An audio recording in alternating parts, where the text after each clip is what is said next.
Jacques Dubet, 2023, c'était votre première année en tant que doyen de la faculté de droit. Quels étaient les grands défis qui vous attendaient? Bon, c'est évidemment un défi d'être à la hauteur d'une école qui a plus de 250 ans d'âge. À titre personnel, je dirais que le défi, c'est d'éviter la dispersion de l'énergie, de rester un petit peu professeur, de rester un petit peu chercheur. Et peut-être qu'en tant que doyen, le défi, c'est d'assurer la concentration des énergies de mes collègues.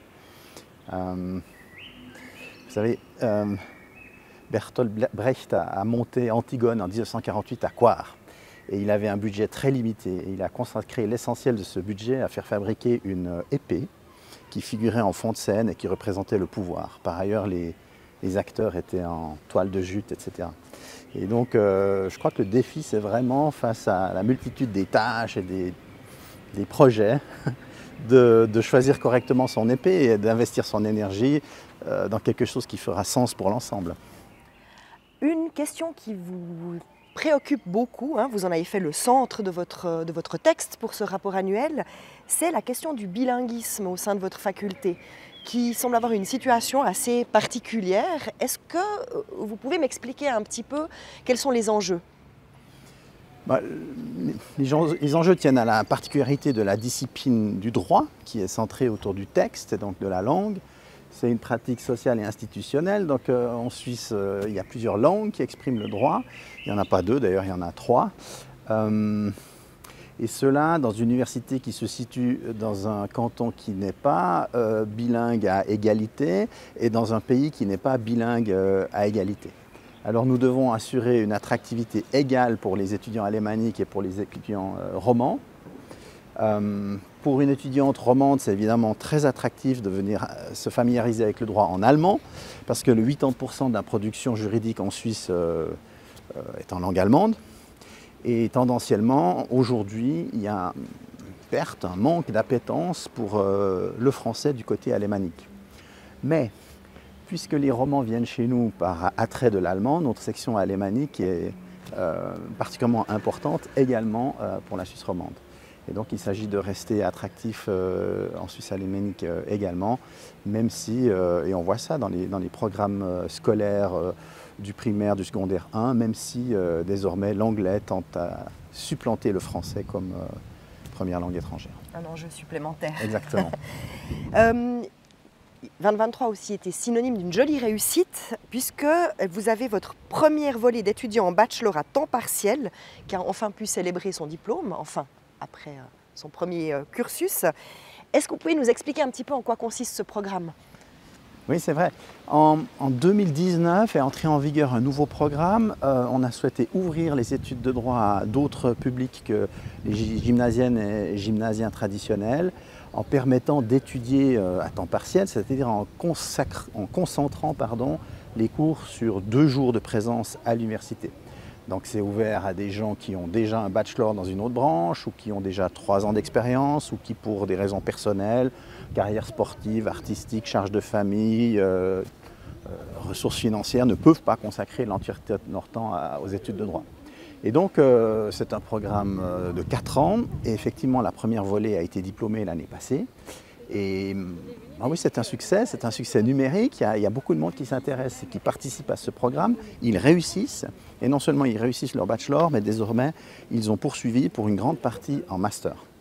Et je tiens de source sûre que certaines étudiantes qui ont étudié le droit à temps partiel ont d'ores et déjà des places de stage, qu'elles s'apprêtent donc à devenir avocates.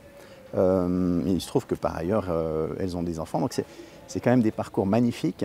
Et on se réjouit infiniment qu'ils aient été rendus possibles grâce à ce parcours, à cette formation à temps partiel. Il y a un grand projet que vous avez choisi de mettre en avant, un grand projet de recherche pour cette année écoulée, qui concerne un droit un peu méconnu, le droit de l'homme à la science, donc le droit de l'homme avec un grand H. C'est une thématique qui résonne assez fortement avec l'actualité, je trouve, avec le lien aux médias au sens large. Quel rôle une recherche de ce type et une faculté comme la vôtre peut jouer dans la promotion de ce droit de l'homme? Bon, La science est un objet d'étude juridique qui n'est pas particulier parce que l'université, précisément, doit produire de la science, de la connaissance, etc.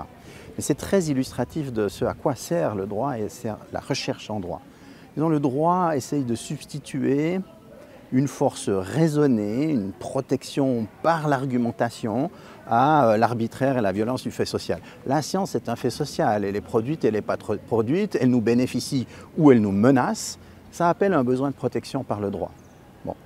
Et la recherche que vous mentionnez sert à délimiter les contours de ce que pourrait être un droit subjectif, c'est-à-dire le droit de chaque citoyen, chaque citoyenne, à l'égard des institutions publiques à propos de la science. Dans quelle mesure il a le droit à ce que l'État s'abstienne d'intervenir dans la production de la science. Les énoncés scientifiques sont certainement des énoncés qui nécessitent une protection particulière, comme le discours artistique, journalistique, religieux, que sais-je.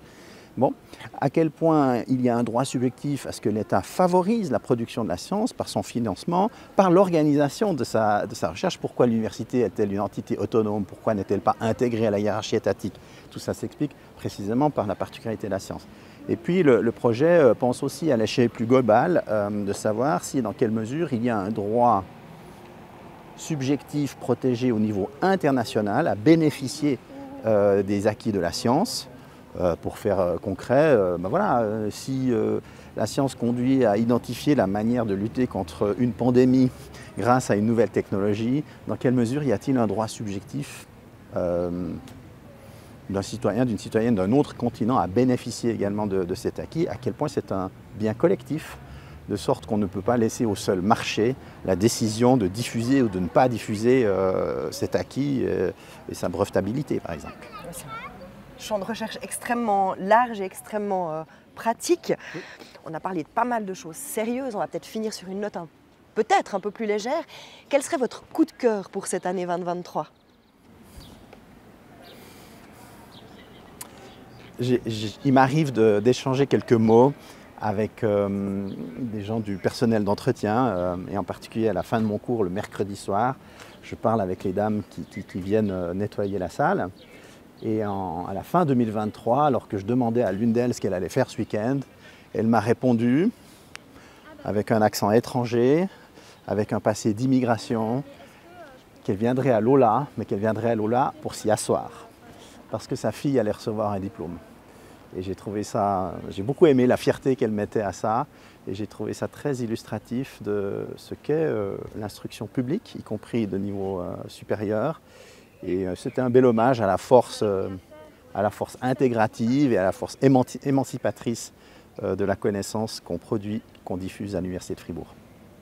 Jacques Dubet, merci beaucoup pour ce petit moment et ce bref échange. Et on vous souhaite une belle année 2024. Merci à vous de même, merci.